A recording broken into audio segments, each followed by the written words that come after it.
Welcome to our final presentation. We are Team Delta. Gabriela Torres, Francisco Rojas, Brendan Herrick, Annalise Busto, and Diana Moreno. And we're excited to share the story of our experience working as a group this semester. One day, 5 very different college students were assigned to work together.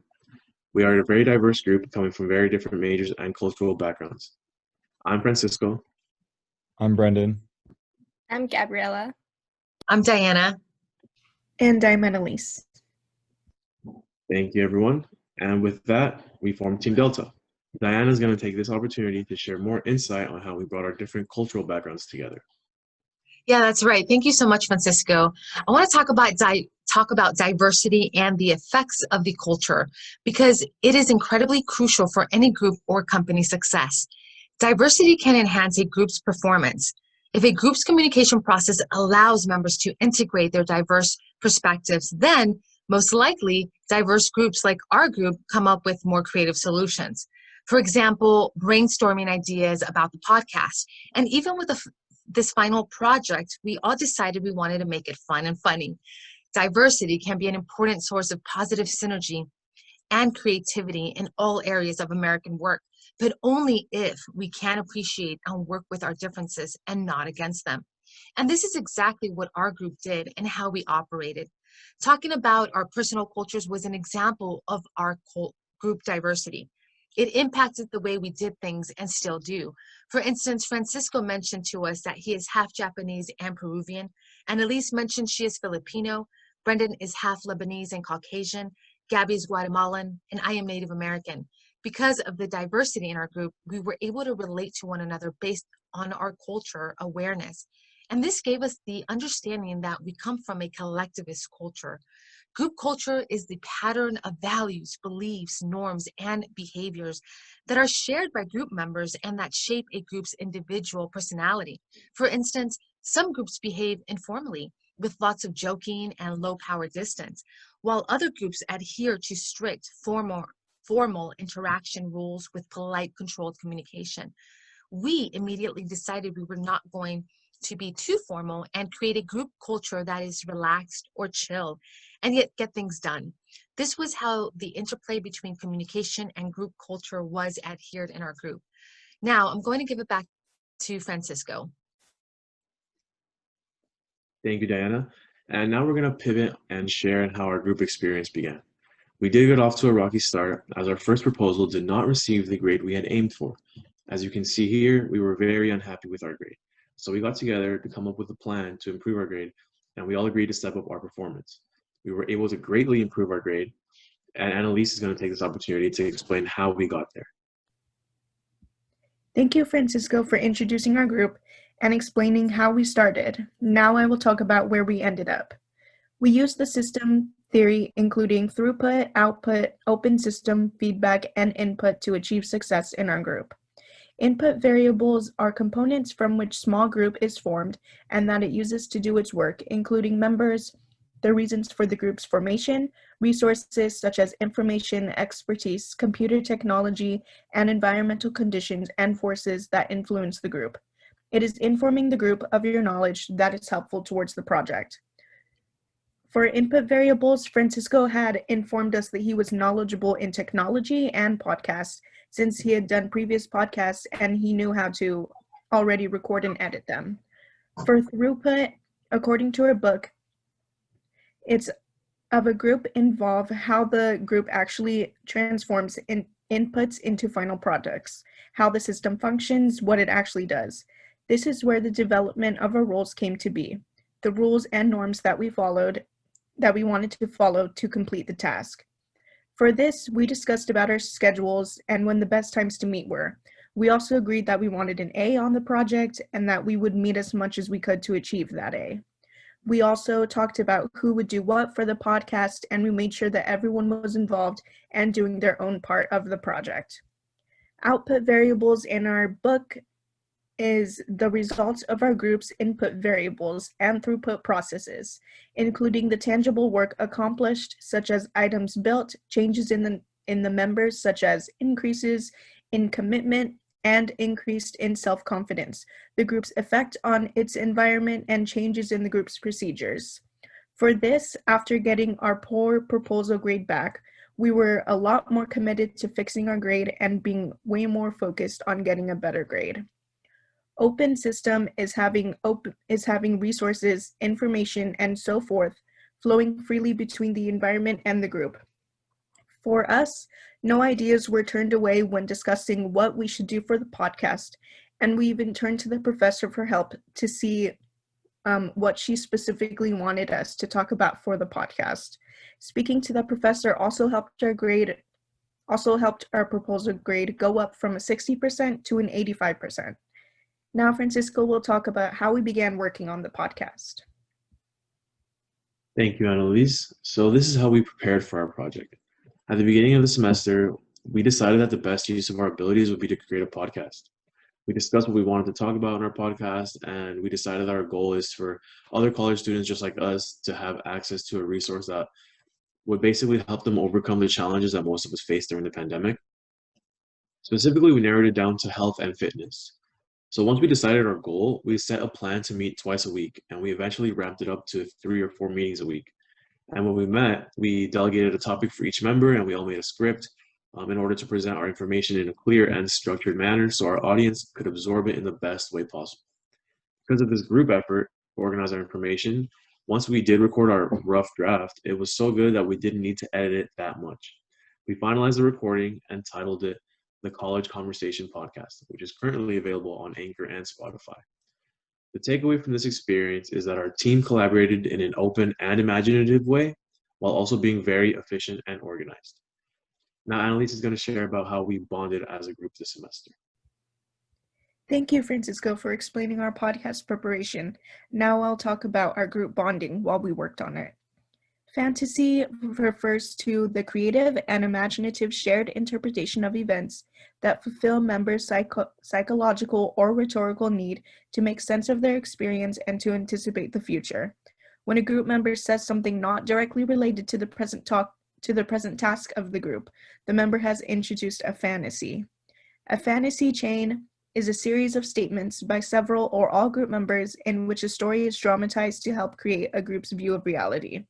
It's where group members begin storytelling and discussing about things outside of the project. It leads to members talking faster, with louder voices, with an electric mood. This can last from about half an hour to an hour, or until a member pulls the group back into working on the task again. We would find ourselves doing this a lot when working on our project, but it made our bond a lot stronger. There was a time when we were meeting to work on the project where I introduced my hamster to the group, and we found out that Francisco also had a hamster, which led to a whole conversation about us talking about what it's like having them as pets. There was also another meeting where Diana asked about how we came to decide on our own career goals, where Gabby ended up deciding to chat about what led her to her own career goal. Francisco also mentioned to us about his job offer that begins next year. Brendan would talk to us about what he does for basketball and his upcoming trip for different games. We would also discuss about different foods that we liked, what it was like having to switch to virtual learning, our different jobs that we have, amongst other personal things. We would also use symbolic convergence, which is the theory that humans create and share meaning through talk and storytelling, producing an overlapping of private symbolic worlds of individuals during interaction. This is where we shared meaning, personal communication, and created bonds. This helped create the group's unique identity and formed a close bond between all of us. Next, Diana will be going more in depth on our intimate moments and how it changed our group's process. Thank you, Annalise, for reminding us of those memorable group bonding moments. Now I'm going to speak about my favorite slide, intimate moments. Our first icebreaker was a game changer. We got to create a small group discussion. We established group climate, which is a group's emotional and relational atmosphere, as Annalise mentioned. Our unique icebreaker allowed us to bond and reflect on our own personalities and how those personalities fit with our team. We enhanced cohesiveness and got to know group members as people and saw them on a human level. Our small group first meeting was on September 10th, all the way up until now. As a small group, we communicated with each other to achieve some interdependent goals, such as increased understanding, coordination of activity around our busy schedules, and solution to a shared problem, in which the group will talk about at a later time. In this meeting, we got to understand and openly discuss our strengths and weaknesses, and we spoke about the measures and steps we would take if we don't end up doing what we said we were going to do. And we held each other accountable. During our first meeting, we clearly wrote down the rules and boundaries for our group. We mutually understood the interdependent purpose of one another, making the success of one member contingent on the success of all. We really emphasized the value of each member from the beginning through the meta-communication method. Brendan will be sharing an example of this at a later time. We established a sense of belonging for each member of the group. We made sense of cooperation among members. Our group's interaction occurred on a continuum. We met virtually, and our meetings were computer or technologically mediated with GroupMe texting, emails, Zoom meetings, and personal phone calls. And we've even discussed on a plan to meet face-to-face once the semester is over as a celebratory meeting for all our hard work. These are all examples of our group methods of communication and continuum in our discussions. Next up is Gabby, who will be sharing about our group conflicts. Cool, thank you, Diana. So just like Diana and Annalise mentioned, our group shared some really special moments, but just like with all groups, everything is not always rainbows and butterflies. We definitely had a few hiccups along the way. For example, trying to find times to arrange group meetings with everyone's busy schedules. As you can tell by our cute little images, we all had individual responsibilities, like Diana being a mom, Annalise starting a new job at Target, me having to complete internship hours for a class, Francisco being involved with various finance and campus clubs, and Brendan being on CSUN's basketball team. And on top of that, we're all full-time college students. However, the next slide details how we were able to overcome these scheduling conflicts. So how we were able to turn it all around pertained to our constant communication. As you can see from these screen grabs for messages through our group chat, Diana reached out to the group asking for scheduling accommodation for one of our team meetings. She asked for the meeting to be pushed back by a few hours, and as you can see, the group was very quick to restructure the meeting times so that all members could attend. Through constant communication, we ultimately found time slots that worked for everybody. And this is just one example of the many times where our group was able to be accommodating. A theory that relates to these scheduling issues is structuration, which is a concept that a group creates and continually recreates itself through members' communication behaviors. The group's communication both establishes and limits how the group develops.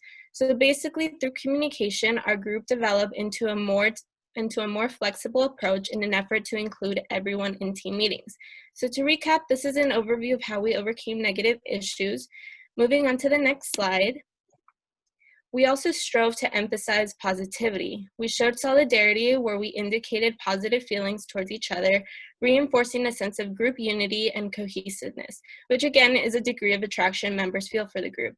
On the left is a message that Diana let the group know that Brendan had received the Matador Scholar Athletes of the Week. And as you can see with our group's responses on the right, we showed our support and established supportive climate by hyping up Brendan for this awesome basketball recognition. Now I want to toss it over to Brendan and ask how you felt when the group reacted in a supportive way to this accomplishment. Yeah, thanks, Gabby. First and foremost, I was extremely grateful that my teammates were able to, my group mates were able to take time out of the day and congratulate me. And it just kind of shows the supportive climate we have, which I think was established very early on. When we first started this project, after our first meeting, we got a GroupMe chat going. I was not familiar with the GroupMe app and didn't turn my notifications on, so I missed a bunch of messages at the very beginning of the project and wasn't in communication with the team. Since I was gone for a few days, Diana took time out of her day, texted me this long text and saying how much the team needed me and how each part of the team mattered and we can all come together to form something really great. And I think when she sent that, it really made me feel, okay, like we all need to work together. We all need to be there for each other. And it continued. And it wasn't just me getting congratulated. There's been, all of us have accomplished many things throughout this project in which we've all been there to support one another. And then on the next slide, I'll be talking about the different group roles, which I think is a huge aspect to this project. Group roles are important because not all of us are the same, so we all shine in different areas. And one role may get more attention or more work than the other, but it's important because it shows when no one cares who gets the credit, we can accomplish a lot of really great things. And so I'll just go through some of the roles. We have initiating and orienting, which are making plans and bring research to the next meetings. We have opinion givers, which state their beliefs and values. I believe all of us were opinion givers throughout the entire project. We have coordinating, which is organizing group work and promoting cooperation. Recording, which is keeping group records. Energizer, which is the team's cheerleader. Compromiser finds solutions that everyone can be happy with. Gatekeeper evens out participation of quiet and outspoken members. And on the next slide, I'll be talking about my personal role. I definitely took on the role of the compromiser. I felt like I was a pretty natural fit for this role due to my experience with teams and sports throughout my whole life, and also my personality. I have a pretty laid back, go with the flow personality that I think is very important for this role. I knew that I had to put the team first, and even if I didn't agree with something the group was doing or didn't completely like it, if it was best for the team, I'd put that first and put it ahead of myself to compromise. And then one skill that I think is very important to have for this role is readiness. It kind of goes with what I was saying earlier, that you have to always put yourself in the best available or the best position possible to constantly be available for the team, whether it's maybe canceling pre-existing plans or whatever it may be, to make sure you're always there for your team and can fit in any way they need you to. On the next slide, Annalise will be talking about her personal roles. Thank you, Brendan, for explaining the different group roles. I would say that my role within the group was the opinion giver, because I would often verbally state my thoughts and opinions. When planning what we should do for the podcast, I discussed about the fitness app which I used, which I ended up talking about in the podcast. Diana also asked the group what our diets were and what we would eat for breakfast, and I told her I wasn't the healthiest person, but I told her what I ate, and it helped her decide on what food alternatives she could speak about for the podcast. We would also have little scheduling issues, discussing about how we would meet when one person wasn't able to meet. And in this screen grab, I mentioned that we could meet during class at 11 and inform Gabby, who wasn't able to meet, the next time that we met. And Diana replied saying that she agreed on my opinion, saying that we could see each other the next day instead of having to meet a different time that would coincide with our busy schedules. Francisco, what would you say your roles were within our group? Hey, thanks, Annalise. I have a couple roles that I participated in this semester. The first one is the initiator. I would say I play the initiator role because I enjoy diving into a project and propose direction for the group. I think I like to play this role because it helps me feel really involved, and I also think I have some really unique perspectives that can help the group decide what direction it wants to take. So, I'm always happy to contribute as much as I can. The second role that I played this semester was the opinion giver, in which I offered analysis and potential counterarguments in order to ensure that the group as a whole would always see the multiple points of view when making a decision or addressing a problem. One concept that stood out to me this semester, working in this group, was the individualism collectivism dynamic. For me, it was really interesting to see that even though we come from different cultures that reside on different places on the individualism collectivism spectrum, we seem to have struck a balance, right? We value individualistic principles, which would be debate, self-development, initiative, but we also value collectivist principles such as cooperation, consensus, and harmony.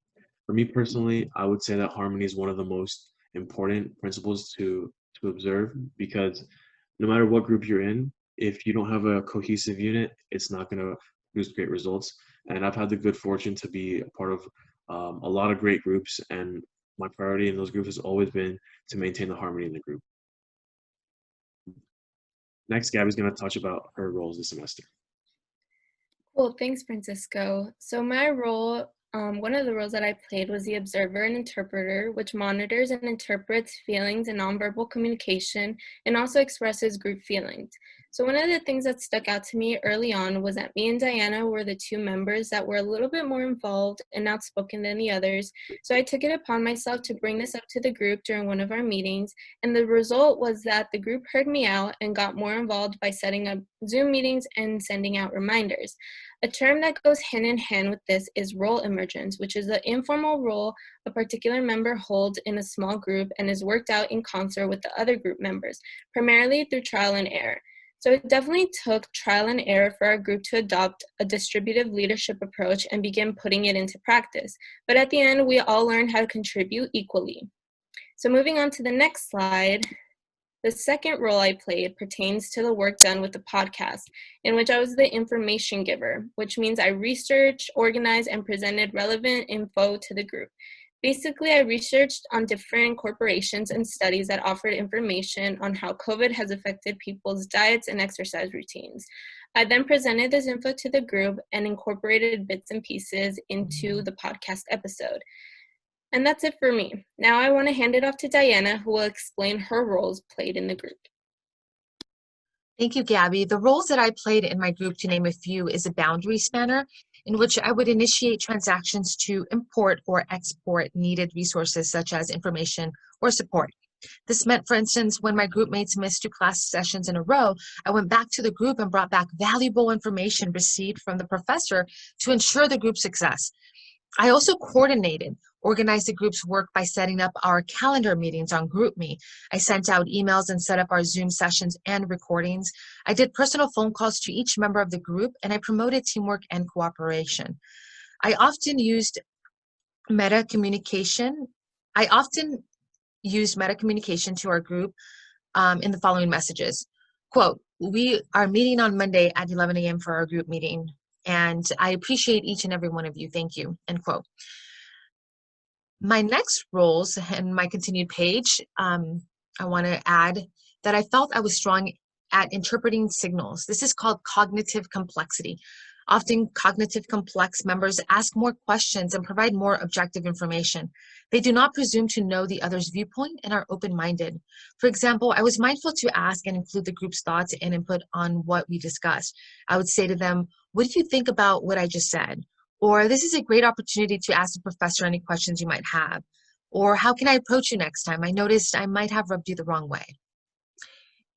In our next slide, I'm going to talk about our conclusion. So we all shared 5 lessons we learned about our group process during these past few months. For Gabby, it was important for the work among our group members to be evenly distributed as opposed to individually or one person carrying all the workload. Therefore, she learned how much our group improved with the distribution of leadership. Francisco's lesson learned about group processes, quote, "The whole is greater than the sum of its parts," end quote. What he means by that statement is that when our group put our ideas together, we created a project that is far better than what we could have accomplished individually. What I learned from this group process is the power of inclusion, how we transformed diversity into winning results. For us, this meant that some group members were slow to warm, and we gave each member the space to feel safe and be completely themselves, and to show up any way they'd like. And Elise learned the power of actually communicating and how it can make the group succeed. I love this because in the end, we all chose to participate and to communicate, and that made all the difference toward a successful outcome. Brendan learned the power of what can be achieved when everyone has the same mindset and work ethic. These two go hand in hand. Without one or the other, the outcome simply will not be as smooth as it was for us. In the end, in our next slide, we want the audience to remember that collaborative work is not easy. However, when you put effort into it, it can be incredibly transformative and rewarding. Thank you for your listening. We hope you got something out of this presentation as much as we have.